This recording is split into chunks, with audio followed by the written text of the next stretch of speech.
Hello दोस्तों, नमस्कार दोस्तों, स्वागत है आप सभी का ऑनलाइन एडा फर्स्ट यूट्यूब चैनल पर। इस वीडियो में हम बात कर रहे हैं कई बड़ी और लेटेस्ट अपडेट के बारे में जो कि संबंधित हैं इन जिलों के अंदर इंटरनेट सेवाओं को लेकर बंद करने के संबंध में जो आदेश जारी कर दिए गए। साथ ही साथ अगर बात की जाए यूपी टीजीटी बिजली एग्जाम के अंदर बदलाव के बारे में, यूपी टीजीटी बिजली की एग्जाम डेट को लेकर नई नोटिस के वायरल के बारे में, साथ ही हम बात करेंगे 69,000 शिक्षक भर्ती को लेकर अब आर पार के बारे में। एक एक करके सारी अपडेट हम कवर करें उससे पहले चैनल को सब्सक्राइब करके बेल आइकन को दबा लें और वीडियो को लाइक कर दें, जिससे कि आपको रियल ऑथेंटिक जानकारी ऑनलाइन अड्डा फॉर स्टडी यूट्यूब चैनल के माध्यम से मिलती रहे। सीधे शुरुआत करते हैं मुद्दे की और बड़ी अपडेट के साथ। और सबसे पहली अपडेट के साथ सबसे पहली जो अपडेट है वो आपकी है आप सभी के लिए टीजीटी बिजली एग्ज़ाम को लेकर। फिर बात करते हैं तमाम मामलों को लेकर। जैसा कि आप जानते हैं कि यूपी टीजीटी बिजली भर्ती को लेकर जैसे ही कोई नई और बड़ी जानकारी निकलकर सामने आती है तो आपको यहाँ से दे दी जाती है और सटीक और सही देने की पूरी कोशिश की जाती है, चाहे वो शिक्षा सेवा चयन आयोग के माध्यम से हो या इसके अलावा और भी बहुत कुछ।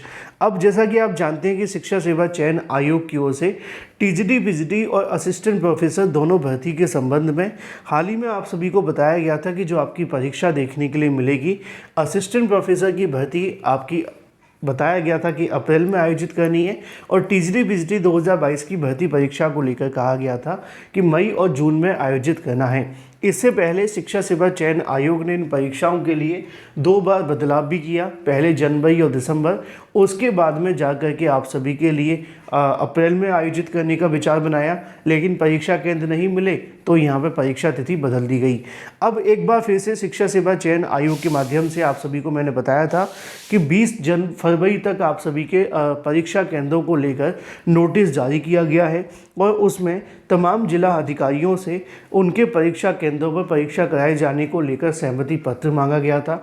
और अगर आपने मेरे रेगुलर वीडियोस देखे हों तो मैंने इसको लेकर अभी 2-3 दिन पहले एक वीडियो में बताया भी था कि किसी भी ज़िले के माध्यम से बहुत ज़्यादा सहमतियां अभी तक देखने के लिए नहीं मिली हैं। उसके बहुत सारे कारण हो सकते हैं, चाहे आप ये कहें कि अभी प्रशासन बिजी है। बिजी किस में है? कुंभ की वजह से, क्योंकि सरकार का पूरा फोकस उसी पर लगा हुआ है।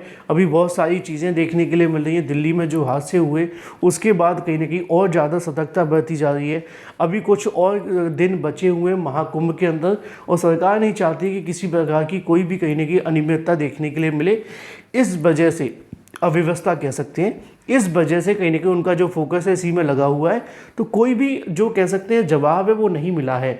अब जवाब नहीं मिला इसका मतलब ये है कि परीक्षा होगी कि नहीं होगी, इसका फाइनल तब होगा जब शिक्षा सेवा चयन आयोग एक नया पत्र जारी करेगा और उसके बाद दोबारा से वो जवाब मांगेंगे और उसका रिप्लाई अगर नहीं मिल पाता है तो आयोग कोई डिसीजन लेगा। लेकिन उससे पहले टीजीटी बिजली 2022 के एग्ज़ाम में बदलाव को लेकर बहुत सारे जो नोटिस है सोशल मीडिया पर वायरल होते हुए दिख रहे हैं। बहुत सारे अभ्यर्थी मुझे अलग अलग प्लेटफॉर्म के माध्यम से पूछते भी रहते हैं। कई अभ्यर्थियों ने मुझे इसके बारे में फेसबुक के माध्यम से पूछा, इंस्टाग्राम पे वैसे मैं ज़्यादा एक्टिव रहता नहीं हूँ, लेकिन जब मैंने खोल करके देखे तो वहाँ पे अभ्यर्थियों के लगातार डीएम देखने के लिए मिल रहे थे कि सर इसके बारे में जानकारी दीजिए, क्या परीक्षा में कोई बदलाव हो गया है या इससे संबंधित क्या जानकारी है। तो मैं आपको बता दूँ, मैंने अभी शिक्षा सेवा चयन आयोग से भी इसके बारे में जानकारी ली और जो नोटिस आपके सामने वायरल होते हैं उनको देख कर ही आप अंदाज़ा लगा सकते हैं कि पूरे तरीके से फेक है, क्योंकि इतने अच्छे तरीके से एडिटिंग भी नहीं की गई है। लेकिन फिर भी अभ्यर्थियों के सवाल थे तो मैंने आपको बताना है कि टीजीटी बिजली परीक्षा को लेकर अभी जो आपका कार्यक्रम है वो तय तारीखों पर है। लेकिन यस, असमंजस की स्थिति बनी हुई है क्योंकि अभी कोई कंफर्मेशन मिले नहीं है परीक्षा केंद्रों से, लेकिन उम्मीद है कि मिल जाएंगे। उसकी वजह ये भी है कि इन दिनों आपके जो विद्यालय बंद होते हैं मई और जून में, तो दिक्कत आनी नहीं चाहिए वैसे तो, लेकिन अभी के लिए आपकी तारीखें जो बताई गई हैं उसी तारीखों परीक्षा कराने की आयोग कोशिश कर रहा है, या यूं कहें कि इंतज़ार कर रहा है परीक्षा केंद्रों की सहमति आने का। एक बार जैसे ही सहमति मिल जाती है उसके बाद परीक्षा की तारीखें भी घोषित कर दी जाएंगी। अभी जितनी भी सोशल मीडिया पर चीज़ें वायरल हो रही हैं वह पूरे तरीके से फेक है। इन पर विश्वास और बिलीव करने के बजाय अपनी तैयारी करते रहें। कोई भी सही और सटीक जानकारी निकलेगी तो मैं आपको इससे संबंधित वीडियो बना करके जानकारी अवश्य दे दूंगा। तो अभी ऐसा कोई बदलाव नहीं हुआ है और आयोग अभी इंतज़ार कर रहा है कि एक बार परीक्षा केंद्रों का कंफर्मेशन मिल जाए तो इन परीक्षाओं को लेकर और ज़्यादा जो तेज़ी है वो आयोग में देखने के लिए मिलेगी। वहीं दूसरी तरफ बात कर ली जाए अपनी अगली अपडेट के बारे में जो कि संबंधित है एक जानकारी और है जो कि है जिलों के अंदर इंटरनेट सेवाएं बंद की जा रही हैं। हाल ही में बहुत सारी जो घटनाएं वो देखने के लिए मिल रही हैं। एक ऐसी ही घटना देखने के लिए मिलती है आपके पड़ोसी राज्य बिहार के अंदर। बिहार में हाल ही में आपने देखा था जमुई में काफ़ी ज़्यादा तनाव देखने के लिए मिला दो पक्षों के अंदर, और उस मामले को देखते हुए वहाँ पर 2 दिन के लिए इंटरनेट सेवाओं को भी बंद कर दिया गया है। 8 लोगों को गिरफ्तार भी किया गया है और फिलहाल देखना होगा कि आगे होता क्या है, किस तरीके का मामला है। लेकिन ये तनाव का मामला था जिस पर संवेदनशील चीज़ें हैं। बात कर लेते हैं अपनी अगली अपडेट के बारे में जो कि संबंधित है 69,000 को लेकर, क्योंकि इसके लिए भी जो तनाव है बढ़ता जा रहा है, यानी कि टेंशन बढ़ती जा रही है। 69,000 शिक्षक भर्ती को लेकर अब आर पार का कहने की समय आ चुका है। मैंने इसको लेकर सुबह की वीडियो में भी बताया था, समझाया था कि अब 69,000 को लेकर जो 69,000 के अभ्यर्थी सच में चाहते हैं कि मामला फाइनल हो, सच में चाहते हैं कि चीज़ें अब क्लियर कर दी जाएं तो ज़्यादा बेहतर होगा, क्योंकि जिनको नौकरी मिल गई है वो तो नौकरी कर रहे हैं ना। उनके लिए तो फ़ायदेमंद यही है कि मामला चाहे जितने मर्जी समय तक लटका है, उनकी तो वेतन आ रहा है।